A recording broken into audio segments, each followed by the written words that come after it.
السلام علیکم۔ ایک سوال آیا ہے کہ کیا قرآن صرف اخلاقیات کی ہی تعلیم دیتا ہے یا معاشیات کے اوپر بھی کچھ کہتا ہے؟ کیا قرآن میں صرف کردار سازی ہے یا معاشی نظام کے بارے میں بھی کوئی بات ہے؟ کیونکہ اگر پیٹ خالی ہو تو پھر کردار سازی اور اخلاقیات کہاں رہتی ہے کسی کی؟ وہ پیٹ کے چکر میں کردار کو بھی بھول جاتا ہے، اخلاق سے بھی گر جاتا ہے، کیونکہ پہلا مسئلہ پیٹ بھرنا ہوتا ہے۔ تو کیا قرآن میں اس کی کوئی رہنمائی ہے یا نہیں؟ یہ یاد رکھیں کہ قرآن جو ہے وہ ہدایت کی کتاب ہے، اور ہدایت اسی وقت آدمی لیتا ہے جب وہ ہر طرح سے مطمئن ہو۔ ہدایت اسی وقت کارآمد ہوتی ہے جب وہ ہر پہلو سے اسے مطمئن کر سکے، ورنہ ایسی ہدایت کے کیا فائدہ کہ کسی ایک پہلو پر تو آپ کو یعنی کہ مکمل کر دے، سیراب کر دے، اور دوسرے پہلو میں آپ کو پیاسا رکھے کہ وہاں کوئی بات ہی نہ ہو۔ تو ایسا ممکن ہی نہیں ہے۔ رہ گیا کہ قرآن میں سب سے زیادہ زور جو اخلاقیات پر ہے، کردار سازی پر ہے، اس کی بنیادی وجہ یہ ہے کہ سب سے پہلے ہر انسان جب تک اپنے کردار کو بہتر نہیں کرے گا، اپنے اخلاقیات کو بہتر نہیں کرے گا، وہ اچھا انسان ہی نہیں بن سکتا، اور جب تک اچھے انسان نہیں بنیں گے تو وہ اچھا معاشرہ نہیں بنا سکتے۔ اچھے معاشرے کے لیے اچھے انسانوں کا ہونا ضروری ہے، اور جب اچھا معاشرہ بن جائے تو وہ پھر بہترین معاشی نظام بھی دیتے ہیں، اور اس معاشی نظام کو ایسا دیتے ہیں کہ ساری دنیا والے کہتے ہیں کہ ہمیں ایسا ہی نظام چاہیے، اور پھر وہ اس کی طرف لپکتے ہیں۔ اسی کو اللہ نے دین اسلام کہا ہے، یعنی سلامتی والا نظام۔ تو نظام قائم کرنا بہت آخری مرحلہ ہے۔ سب سے پہلے کردار سازی ہے، اخلاقیات ہے، اس کے بعد پھر معاش ہے، اور معاشرتی نظام ہے۔ جب معاشرتی نظام بھی بہتر طور پر ہو جائے گا تو پھر وہ معاش کی بنیاد سسٹم کے تحت، نظام کے تحت آئے گا، اور وہ نظام جو سلامتی والا نظام ہے، دنیا اس کی تمنا کرتی ہے کہ ایسا ہی نظام ہو، اور ہر ایک کوئی اس کے پیچھے لگے گا، کیونکہ اللہ نے یہ کہیں رکھا ہی نہیں ہے کہ آپ کیا ہیں، مسلمان ہیں، عیسائی ہیں، یہودی ہیں، نصارہ ہیں، ستارہ پرست ہیں، یا کوئی بھی ہیں، اس کی بات ہی نہیں ہوتی ہے۔ اللہ تو ایک بہترین انسان بنا رہا ہے،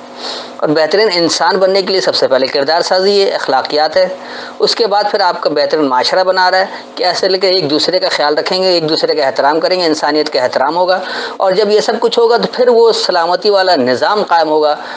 جو دنیا کو امن مہیا کرے، جس میں اللہ کہتا ہے لا خوف علیہم ولا هم يحزنون، کہ تمہیں کوئی خوف بھی نہیں ہوگا اور نہ وہ غمگین ہوں گے اس میں۔ تو یہ خوف اور غمگینی دور ہونا آخری مرحلہ ہے۔ پہلا مرحلہ جو ہے سب سے پہلے وہ کردار سازی کا ہی ہوتا ہے۔ اس کے بعد جب کردار سازی بہترین ہوتی ہے تو معاشرہ اچھا بنتا ہے، اور جب معاشرہ اچھا بنے گا تو پھر معیشت کی طرف جاتے ہیں۔ تو کیونکہ اس وقت موضوع معیشت کے لحاظ سے، اور اس پر اگر تفصیل سے جائیں تو انتہائی طویل درس چاہیے، اور اتنا وقت نہیں ہوتا۔ میں چاہتا ہوں کہ مختصر وقت میں آپ کو قرآن سے معاشی نظام کو سمجھایا جائے، کم سے کم وقت میں بہتر بات سامنے آ جائے، اس لیے میں نے تھوڑی سی تمہید یہ باندھ لی۔ تو آئیے سب سے پہلے آپ سورہ اعراف وہ آیت نمبر 10 دیکھ لیں۔ وَلَقَدْ مَكَّنَّاكُمْ فِي الْأَرْضِ وَجَعَلْنَا لَكُمْ فِيهَا مَعَائِشَ قَلِيلًا مَا تَشْكُرُونَ۔ اچھا، اس وقت میرے پاس ترجمہ حافظ نظر احمد والا ہے، پہلے میں ان کا ہی ترجمہ بتاتا ہوں اور پھر جو میری فہم اس سے سمجھاتا ہوں۔ اور بے شک ہم نے تمہیں زمین میں ٹھکانہ دیا، اور ہم نے اس میں تمہارے لیے زندگی کے سامان بنائے، تم بہت کم ہو جو شکر کرتے ہو۔ وَلَقَدْ اور یقیناً، مَكَّنَّاكُمْ، مکن کہا جاتا با اختیار ہونے کو، آپ کو اللہ نے با اختیار بنایا ہے، تو یقیناً ہم نے تمہیں با اختیار بنایا ہے فی الارض، زمین میں، وجعلنا لکم اور بنایا ہم نے تمہارے لیے فیہا معائشہ، اس میں معاش، اس میں معاشی نظام بنایا ہے۔ قلیلا ما تشکرون، تھوڑے ہو جو تم یاد دہانی لیتے ہو، کہ جب آپ اللہ کی یاد دہانی لیں گے، اس سے سمجھیں گے، اس کے حساب سے اپنا عمل کریں گے تو آپ کو وہ نتائج ملیں گے جو قرآن دے رہا ہے، اور اگر ایسا نہیں کرتے ایسا نہیں مل سکتا ہے۔ اب اس کے لیے آپ دوسری جگہ آئیے، سورہ زخرف، اور اس کی آیت نمبر آپ دیکھ لیں 32۔ یہاں اللہ کہہ رہا ہے اہم یقسمون رحمت ربک نحن قسمنا بینہم معیشتہم فی الحیات الدنیا ورفعنا بعضهم فوق بعض درجات لیتخذ بعضهم بعضا سخریا ورحمت ربک خیر مما یجمعون۔ کیا وہ تمہارے رب کی رحمت تقسیم کرتے ہیں؟ اور ہم نے ان کے درمیان ان کی روزی دنیا کی زندگی میں تقسیم کی ہے، اور ہم نے ان میں سے ایک کے درجے دوسرے پر بلند کیے ہیں تاکہ ان میں سے ایک دوسرے کو خدمتگار بنائیں، اور تمہارے رب کی رحمت اس سے بہتر ہے جو وہ جمع کرتے ہیں۔ تو آئیے دیکھیے یہ کیا ہے، اہم، کیا وہ، یقسمون وہ تقسیم کرتے ہیں، رحمت رب کا تمہارے رب کی رحمت کو، تو یہ جو معاشرتی لوگ ہیں، کیا ان لوگوں نے رب کی رحمت کو تقسیم کر دیا؟ نحن قسمنا بینہم، ہم تقسیم کرتے ہیں ان کے درمیان، ہم نے الگ الگ کر دیا، ہم نے قسم بنا دیا ہے ان کے درمیان، معیشتہم فی الحیات دنیا، دنیا کی زندگی میں ان کی معیشت کا، ورفعنا بعضهم فوق بعض، اور ہم نے رفعت دیا ہے ان کے بعض کو بعض کی برتری سے، درجات درجات میں، لیتخذ، پکڑنے کے لیے، بعضهم بعضا، ان کے بعض بعض کو، سخریا بلا معاوضہ، پابند کر لینا، ایک دوسرے کے مددگار بن جانا۔ تو یہ سخریہ ہے جس کا مطلب مسخر اسی سے نکلا ہے، سخر کا مطلب یہ ہے کہ بلا معاوضہ پابند ہو جائے۔ ورحمت ربک، اور تمہارے رب کی رحمت، خیر، بہتر ہے، مما یجمعون، اس سے جو وہ جمع کرتے ہیں۔ تو یہاں پر بھی جو بات کی جا رہی ہے، دنیا کی معیشت کو اللہ نے تقسیم کر دیا ہے، اور وہ کس لیے تقسیم کیا کہ رب کی رحمت تقسیم نہیں ہے، بلکہ یقینی سی بات ہے کہ اگر ہر شخص ایک ہی کام کرے گا تو دنیا کیسے چلے گی؟ ڈاکٹر ہی کا کام کرے گا، وہ موچی کا کام نہیں کر سکتا۔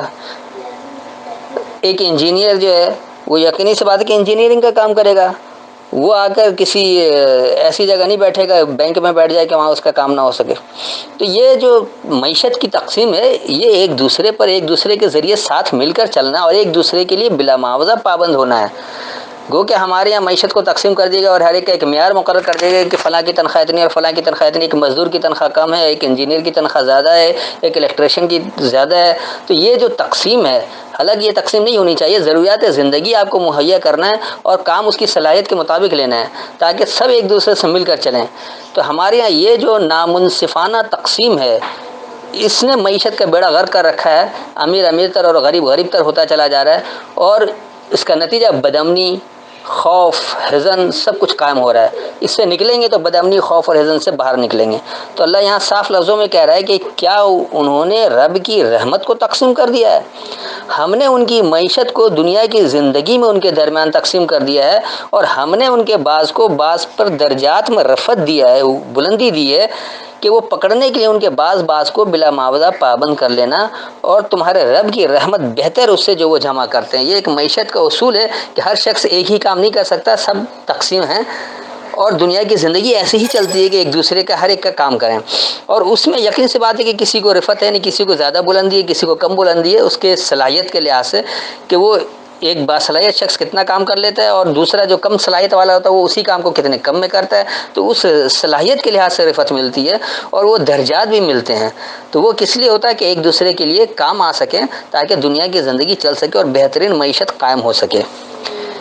تو اس حوالے سے کہا گیا کہ معیشت کیسے اور کس طرح سے ہو سکتا ہے۔ اب تیسری جگہ آ جائیے، سورہ نمبر 41 یعنی سورہ حامیم سجدہ، اور اس کی آپ آیت نمبر 10 لے لیں۔ یہاں ہے وَجَعَلَ فِيهَا رَوَاسِيَ مِن فَوْقِهَا وَبَارَكَ فِيهَا وَقَدَّرَ فِيهَا أَقْوَاتَهَا فِي 4 أَيَّامٍ سَوَاءً لِلسَّائِلِينَ، اور اس نے اس زمین میں اس کے اوپر پہاڑ بنائے اور اس میں برکت رکھی، اور اس میں 4 دنوں میں ان کی خوراکیں مقرر کی، یکساں تمام سوال کرنے والوں کے لیے۔ تو یہ ایک عجیب سی بات ہو جاتی ہے، اس سے کچھ سمجھ میں نہیں آتا کہ یہ کیا کچھ ہے کہ 4 دن میں اللہ نے اس کی خوراکیں بنا دیں، جبکہ لفظ ہے قوت، اس کی جمع اقوات ہے، تو یہ خوراک کس طرح سے بن گیا؟ یہ دیکھیے یہ آیت کیا کہہ رہی ہے، وَجَعَلَ فِيهَا، اور بنایا ہے اس میں، رواسیہ، سربراہان یا چھوٹے چھوٹے مضبوط جمے ہوئے ٹیلے کو بھی اس لیے رواسیہ کہا جاتا ہے کہ چھوٹے چھوٹے ٹیلے جمے ہوئے ہوتے ہیں، یعنی کہ چھوٹی پہاڑیوں کو بھی کہا جاتا ہے، اور یہ چھوٹے چھوٹے سرداروں کو بھی کہا جاتا ہے جو معاشرے میں سربراہ ہوتے ہیں۔ آپ کے گھر کا سربراہ ایک رواسیہ ہے، ایک معاشرے کا سربراہ رواسیہ ہے، تو اسی طرح ایک ملک کا سربراہ ہوتا ہے۔ تو یہ ہر ایک کوئی جو سربراہی کر رہے ہوتے ہیں، جو رئیس بن رہے ہوتے ہیں، تو یہ بنایا ہے اس میں اس کے سربراہوں کو، من فوق ہے اس کی برتری سے، وبارک فیہا، اور برکت رکھا ہے اس میں۔ یقین سی بات، جب ایک دوسرے سے مل جل کر چلیں گے تو وہ برکت ہوگی، یعنی ایک دوسرے کے ہر ایک کے مسائل حل ہوں گے، ایک آدمی تنہا تمام مسائل حل نہیں کر سکتا۔ پھر کہہ رہا ہے وقدر فیہا اقواتہا، اور پیمانہ دیا اس میں اس کی قوتوں کا، مضبوط ترین دوران، فی 4 ایام، مضبوط ترین دورانیے میں، سوال للسائلین، تو برابر ہے سوال کرنے والوں کے لیے۔ تو جو لوگ سوال کر رہے ہیں وہ اس کو سمجھیں کہ اس کی قوت کیسے ملتی ہے، اس مضبوط ترین دورانی میں اس کی قوت ہے، اس کا ایک پیمانہ مقرر ہے، جو اس پیمانے کو سمجھے گا وہ اس قوت سے سے فائدہ اٹھائے گا، اور جو پیمانے کو نہیں سمجھے گا وہ فائدہ نہیں اٹھا سکتا ہے۔ تو یہ جو بنایا یہاں پر، اور اس میں بنایا تھا اس کی برتری سے چھوٹے چھوٹے جمے ہوئے، اور اس میں برکت دیا اور مضبوط دورانیوں میں اس کی قوت کا اس کا پیمانہ دیا، سوال کرنے والوں کے لیے برابر ہے۔ تو یہ ایک معیشت کا اصول ہے کہ دنیا میں اللہ نے ہر ایک کو ایک طرح سے با اختیار جو بنایا ہے، تو کہیں کوئی اس کا سربراہ بھی ہے اور باقی اس کے ماتحت چل رہے ہوتے ہیں۔ تو یہ جو ایک برتری ہوتی ہے، اس کو جو فوق دیا جاتا ہے، تو اس سے کیا ہوتا ہے کہ اس میں برکت آتی ہے، اس کا ایک پیمانہ ملتا ہے اس کی قوتوں کا، اور وہ مضبوط ترین دورانیہ ہوتا ہے۔ تو ہر سوال کرنے والے کے لیے برابر ہے کہ کوئی کس طرح سے چاہے تو وہ یا تو رواسیہ بن جائے یا عام آدمی بن جائے، لیکن وہ ایسا ہو کہ معاشرے کے لیے بہترین، معاشرے کے لیے منفعت شخص ہو، معاشرے کو نقصان پہنچانے والا نہ ہو، معاشرے میں بگاڑ کرنے والا نہ ہو۔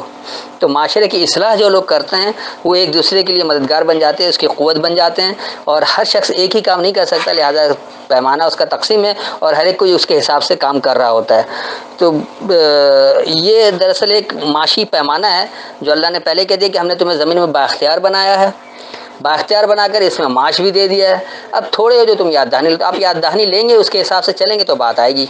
اس کے بعد اللہ نے کہہ دیا کہ ہم نے جو ہے دنیا کی زندگی چلانے کے لیے تمہاری معیشت کو جو تقسیم کر دیا ہے، اور وہ اس لیے تقسیم دیا ہے کہ بعض پر درجات پر بلند ہیں، اور وہ تمہیں بعض کو وہ بلا معاوضہ پابند بھی کر لیتے ہیں، اور یہ تمہارے رب کی رحمت بہتر ہے اس سے جو وہ جمع کریں۔ بعض جو انسان اپنے طور پر جمع کر لیتا ہے کہ بس ایک ہی آدمی سارا کھا جائے اور باقی ہر ایک کوئی کمیشن ایجنٹ بن جائے۔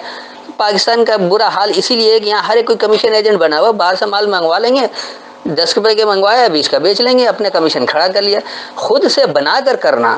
خود ہی پرووائڈ کرنا، خود ہی سب کچھ کرنا، یہ معاشرے کو ترقی دیتا ہے۔ اور جہاں خود سے بنا کر نہ آتے ہیں وہاں معاشرہ ترقی نہیں کرتا، بلکہ لوگ ایک دوسرے کے پیچھے کمیشن ایجنٹ بن کر چل رہے ہوتے ہیں، اور یہ کمیشن ایجنٹ ملک کو تباہ کر دیتا ہے، برباد کر دیتا ہے۔ اس لیے اللہ نے سب سے پہلے کردار سازی پر زور کیا کہ آپ سب سے پہلے اپنی کردار سازی کریں گے، اچھے اخلاقیات کو اپنائیں گے۔ جب اچھے اخلاقیات بنائیں گے تو بہترین معاشرہ بنے گا۔ اب معاشرے کے جب اچھے لوگ اکٹھے ہوں گے تو وہ ایک نظام بنے گا، اور وہ نظام سلامتی والا نظام ہوگا جسے دنیا چاہے گی کہ واقعی ایسا سارا نظام ہو۔ اس کو سمجھنے کے لیے ایک آیت اور پیش کر دینا، سورہ طٰہٰ کی آیت نمبر ہے 124۔ وَمَنْ أَعْرَضَ عَنْ ذِكْرِي فَإِنَّ لَهُ مَعِيشَةً ضَنْكًا وَنَحْشُرُهُ يَوْمَ الْقِيَامَةِ أَعْمَىٰ۔ اور جس نے میرے ذکر نصیحت سے منہ موڑا تو بے شک اس کی معیشت گزاران تنگ ہوگی، اور ہم اسے اٹھائیں گے قیامت کے دن اندھا۔ یہ ایک نچوڑ بتا دیا اللہ نے کہ آخر میں کیا ہے کہ وَمَنْ أَعْرَضَ، اور جو اعراض کرتا ہے، جو روگردانی کرتا ہے، جو منہ پھیر لیتا ہے، ان ذکری میری یاد دہانی کے بارے میں، فَإِنَّ لَهُ پس بے شک اس کے لیے معیشتاً ضنکاً معیشت تنگ ہو جاتی ہے، وَنَحْشُرُهُ اور ہم اسے اکٹھا کریں گے یوم القیامت قائم ہونے والے دورانیے کو اعمیٰ اندھا۔ تو یہ جو اللہ نے یاد دہانی دی ہے،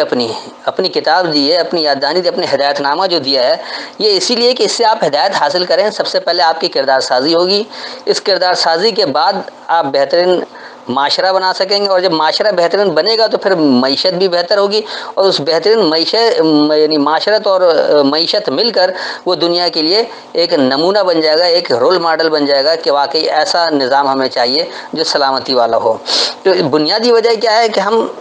یاد دہانی کے بارے میں اعراض کر رہے ہیں۔ اب اس کی مثال آپ یوں سمجھ لیں کہ جیسے آج جاپان کی جو دنیا میں مثال دیتے ہیں اس کس لیے کہ وہ رب کی یاد دہانی کے بارے میں اعراض نہیں کیا۔ اللہ نے کہا جھوٹ مت بولو، نعت تول میں کمی نہیں کرو، لوگوں کو دھوکہ نہ دو، جو کہو وہ پورا کرو۔ تو یہ کام جاپانی کر رہے ہیں، تو انہوں نے اصل میں یاد دہانی سے، ان ذکری سے، جو اللہ کی یاد دہانی اس کے بارے میں اعراض نہیں کیا، اس سے منہ نہیں پھیرا، وہ اس پر عمل کر رہے ہیں، اس لیے ان کو نتیجہ مل رہا ہے کہ ان کی معیشت جو وہ تنگ نہیں ہو رہی ہے۔ اور یہی حال آپ دنیا بھر کے مسلمانوں کا دیکھیں،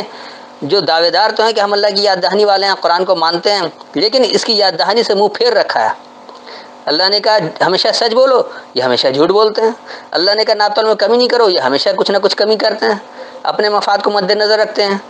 اپنے لینا ہو تو زیادہ لے لیتے ہیں، دوسروں کو دینا ہوتا تو کم دے دیتے ہیں۔ اللہ نے کہا لوگوں کو مال ناحق مت کھاؤ، یہ لوگوں کا مال ناحق کھا رہے ہیں۔ تو اس کی وجہ کیا ہے؟ جب یہ اعراض کر رہے ہیں یاد دہانی کے بارے میں تو ان کی معیشت تنگ ہو رہی ہے۔ تو یہ معیشت تنگ ہونا اللہ کے عمل کے لحاظ سے، جو اللہ نے عمل دیا، یہ نہیں کہ آپ مسلمان ہونے کے دعوے دار ہو گئے، آپ قرآن ماننے کے دعوے دار ہو گئے تو اللہ آپ کے لیے کھول دے گا۔ اللہ کو عمل چاہیے، عمل کے بغیر کچھ بھی نہیں ہے۔ جب آپ یاد دہانی کو مانیں گے تو اس کے مطابق عمل بھی کرنا ہوگا۔ جب آپ عمل کریں گے تو پھر آپ کو نتیجہ کیا ملے گا کہ جب وہ کردار سازی آپ اپنے اندر اپنا لیں گے، آپ وہ اخلاقیات کو اپنا لیں گے، تو پھر آپ کی معیشت تنگ نہیں ہوگی۔ ورنہ جس طرح آج دنیا بھر میں مسلمان ذلیل و خوار ہے، ایسے ہی ذلیل و خوار ہوتے رہیں گے جب تک اللہ کی یاد دہانی سے دور رہیں گے۔ اور اللہ کی یاد دہانی